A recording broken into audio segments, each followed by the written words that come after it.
Society standards के हिसाब से वो पतली तो हो गई है, मगर उसकी बॉडी पे वो सारे स्ट्रेच मार्क्स आज भी उसको उन कमेंट्स की याद दिलाते हैं। लेकिन मैं बस उस दिन का इंतजार कर रही हूं जब मेरे सामने से बाइक गुजरेगी, लेकिन मेरे दिमाग में ये नहीं आएगा कि हर्षिता उस बाइक पे मत बैठना वरना व्हीली हो जाएगी। एक लड़की थी और उसकी बस एक गलती थी कि वो मोटी थी। ये उसे नहीं लगता था, मगर दुनिया ने उसे महसूस कराया था। स्कूल, फैमिली फंक्शंस, रिलेटिव्स के घर, हर जगह लोग उससे अतरंगी बातें कहते थे। तुम कभी इस बाइक पे मत बैठना, तुम बैठोगी तो व्हीली हो जाएगी। कितने पेट है तुम्हारे? 1, 2, 3, of course third included boobs. एक दिन वो एक फंक्शन में गई थी और चुपचाप कोने में बैठी थी। तभी एक आंटी उसके पास आई और बोली, अरे बेटा कितनी मोटी हो गई हो। चलो सही है, कोई तो है मेरी बेटी को कंपटीशन देने वाला।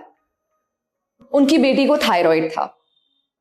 बैक देन वो लड़की खुद से कपड़े नहीं खरीदती थी, जो उसकी मॉम लाती वो पहन लेती थी। एक दिन एक पार्टी में जाने के लिए रेडी हो रही थी। उसने खुद को मिरर में देखा।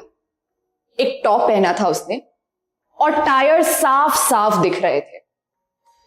जब भी वो खुद को ऐसे देखती थी ना, उसके दिमाग में वो सारे कमेंट्स चलने लगते थे। उसने वो टॉप उतारा, नाइट सूट पहना और मॉम को बोला कि आप लोग जाओ पार्टी में, मैं नहीं जाऊंगी। और बिना कुछ कहे चुपचाप सोने चली। वो लड़की अपनी बॉडी को लेकर इतनी कॉशियस हो गई कि उसने पार्टीज में जाना छोड़ दिया, रेडी होना छोड़ दिया, यहां तक कि लड़कों से बात करना भी छोड़ दिया। Because she always felt judged, unwanted and not pretty. Stage बहुत पसंद था उसे, मगर इतनी सारी आंखें उसके टैलेंट से ज्यादा उसकी बॉडी को कंज्यूम करेंगी, इस बात का डर बैठ गया था उसके मन में।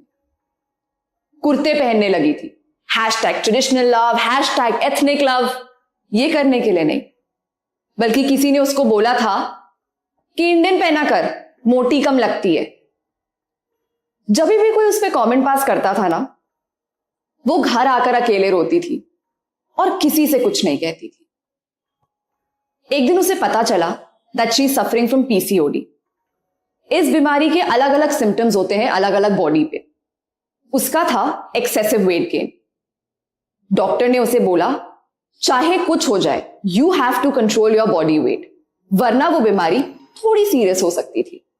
मोर देन दैट डॉक्टर, उसे जिंदगी में कुछ लोगों को जवाब देना था, कुछ कमेंट्स को जवाब देना था, उन जजमेंटल आंखों को जवाब देना था। This was 2011। उसने बाहर का खाना, मीठा, फ्राइड, ब्रेड्स, इन शॉर्ट अपना सारा यमी खाना छोड़ दिया था और रेगुलर वर्कआउट करने लगी थी। 2 साल के बाद साइज 0 तो नहीं, मगर एक ऐसे साइज में आ गई थी where she was confident to stand in the crowd. उसे लगा वो जीत गई, लेकिन नहीं। 13 साल बाद भी, यानी आज भी, अगर वो किसी लड़के के साथ रोमांटिकली इन्वॉल्व होती है तो अपनी बॉडी को लेके बहुत इनसिक्योर होती है, खुद ही की बॉडी को जज करती है और डरती है कि कहीं कोई लड़का बचपन की ही तरह उसके बॉडी पे कमेंट ना कर दे। सोसाइटी स्टैंडर्ड्स के हिसाब से वो पतली तो हो गई है, मगर उसकी बॉडी पे वो सारे स्ट्रेच मार्क्स आज भी उसको उन कमेंट्स की याद दिलाते हैं। उसने खुद की बॉडी को एक्सेप्ट तो कर लिया है, लेकिन आज भी दूसरे क्या कहेंगे उसकी बॉडी के लिए, ये उसको कहीं ना कहीं बॉदर करता है। बाय द वे, सुना है कि वो लड़की फिर से स्टेज पर जाने लगी है। अब तो कैमरा भी फेस करती है और आज आपके सामने खड़े होकर कहानी भी सुना रही है।